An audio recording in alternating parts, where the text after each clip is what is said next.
قشقایی‌ها اگرچه طبق شواهد موجود سالها قبل از حکومت صفویه در فارس زندگی می‌کردند، اما چون در اون زمان به صورت یکپارچه و تحت فرمان حاکم مقتدر یا ایلخان نبودند، آثار و نشانه‌های مبارزاتی از اونا به چشم نمی‌خوره. امیر قاضی شاهیلو نخستین شخصیتی که در میان خاندان حاکم قشقایی شناخته شده است که نیای خاندان وی به اذن حسن آقیونلو میرسه. اما تشکیل اتحادیه قشقایی رو به جان محمد آقا مشهور به جانی آقا منتسب میدونند که در دوران وی به منظور حراست از مرزهای جنوبی در برابر پرتغالی ها، قشقایی ها به مناطق جنوبی ایالت فارس کوچ داده میشند.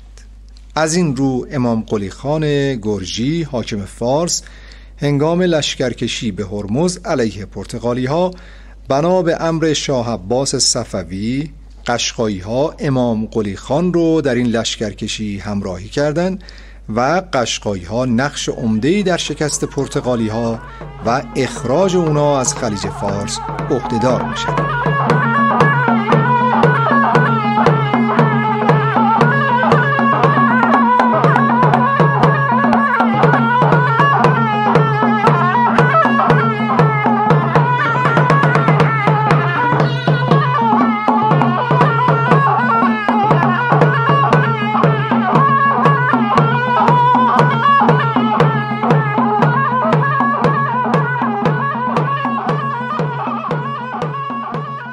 حسن خان معتمدالسلطان و اسماعیل خان فرزندان جانی آقا پس از صفویه ضمن اینکه با افغانها مقابله کردند به نادرقلی افشار میپیوندند.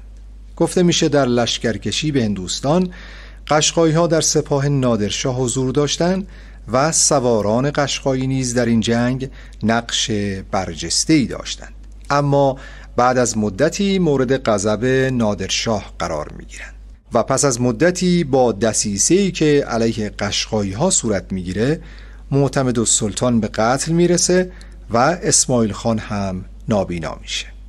علاوه بر این به امر نادرشاه برای جلوگیری از سرکشی قشقایی ها اونا رو به نواحی درگز، کلات نادری و سرخس در خراسان کوچ میده و امروزم تعداد زیادی از این افراد در شمال خراسان حضور دارند که از بازماندگان قشقایی های مهاجر در دوره افشار هستند.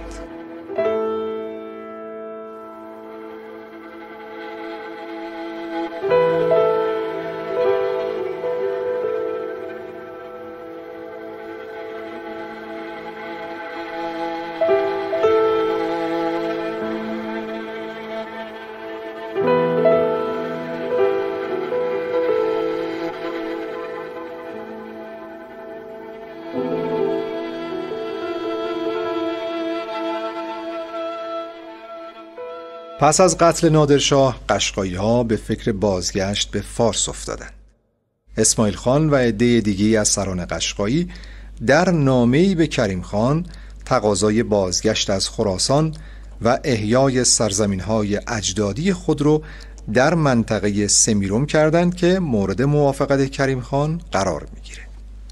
در دوران سلطنت کریم خان قشقایی ها و اسماعیل خان از مناصب و موقعیت برجسته‌ای برخوردار میشن و از حامیان کریم خان بودند.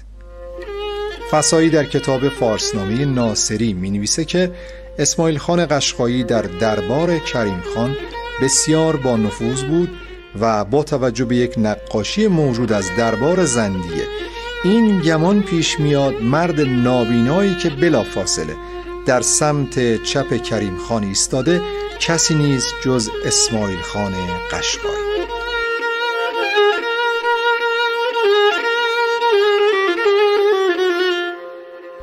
پس از مرگ کریم خان در دوره‌ای از هرج و مرج و زورآزمایی که در خاندان زندیه برای تعیین جانشینی وجود داشت، اسماعیل خان قشقایی ظاهراً به زکی خان پیوست و خود رو حاکم فارس خوند. اما سلطنت زکی خان عمر کوتاهی داشت و پس از 100 روز سلطنت به دست افسرانش به قتل رسید.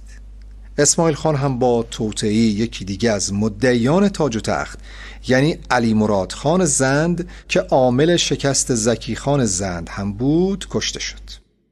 پس از اسماعیل خان پسرش جانی خان ریاست ایل قشقایی رو به عهده میگیره. جانی خان به حمایت از جعفر خان زند و سپس لطفعلی خان زند در برابر آقا محمد خان قاجار پرداخت و در منطقه ییلاقی قشقایی ها در خسرو شیرین سپاه خان قاجار رو شکست میده. اما پس از اینکه سلطنت زندیه سقوط میکنه و قاجارها به قدرت میرسن، آقا محمد خان به منظور انتقام و از هم پاشیدن اقتدار سیاسی ایل قشقایی برخی از تیره های قشقایی رو به اطراف تهران، مازندران، چهارمحال و بختیاری و مناطق دیگه کوچ میده.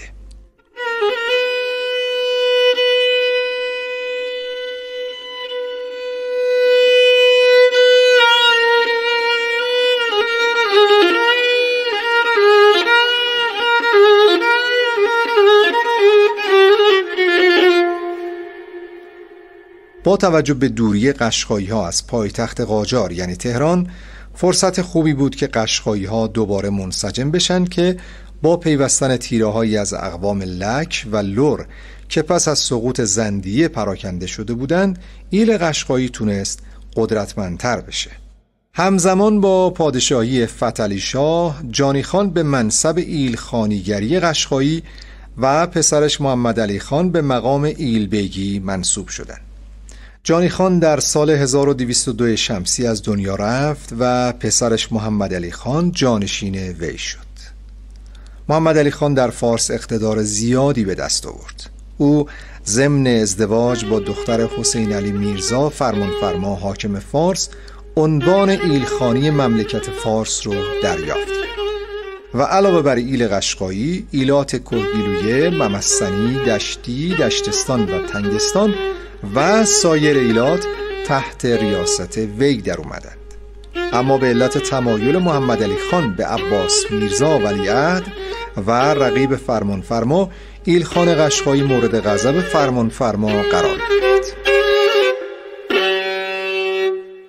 مرتضی قلی خان ایلبیگی در اعتراض به برخورد فرمانفرما با محمد علی خان، ایل قشقایی رو به سمت کرمان کوچ داد.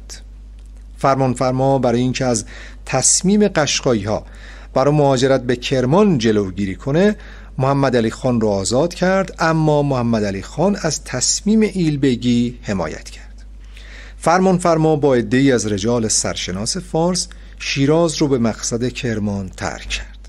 در مذاکرات قشقایی ها شرط بازگشت خودشون رو عزل مشیرالملک از وزارت فارس که با محمد علی خان خصومت شخصی داشت عنوان کردند و فرمانفرما با عزل مشیرالملک و سپردن سمتی به وی در بوشهر مهمترین درخواست قشقایی ها رو عملی ساخت.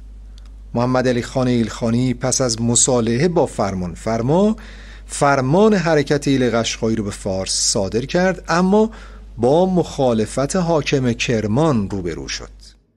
در درگیری بین قشقایی ها در قلعه کرمان، مصطفی قلی خان برادر محمد علی خان قشقایی کشته شد و ایل رو در غمی بزرگ فرو برد.